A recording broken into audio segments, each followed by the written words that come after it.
Hey y'all, I wanted to share with you the story about what happened with my first two fig trees. So the first fig tree that I ever got was actually not this one. This was the second one.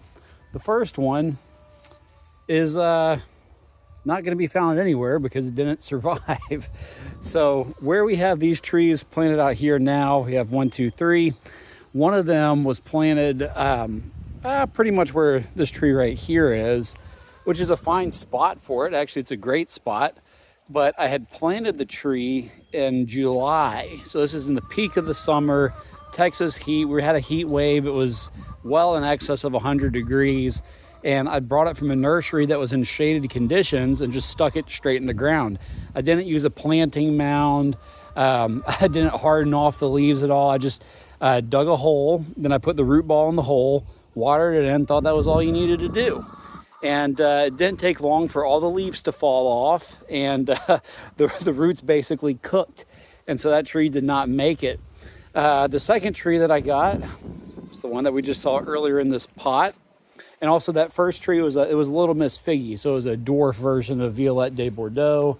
And this one right here was actually the same variety. So I tried again.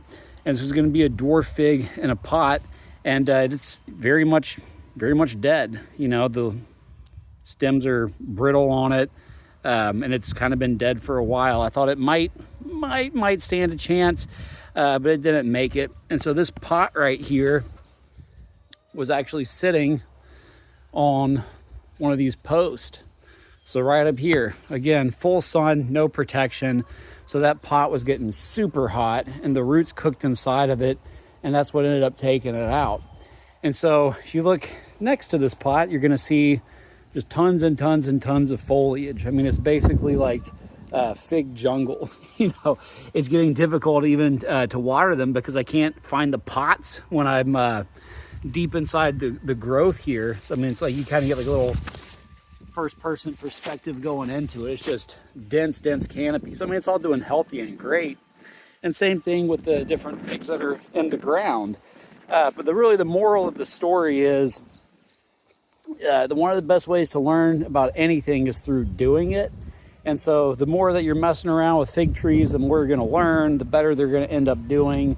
And eventually you're going to have just healthy, thriving trees, and you'll have things like shade protection, wind protection if you need it, and you'll be giving them adequate water and controlling their temperature.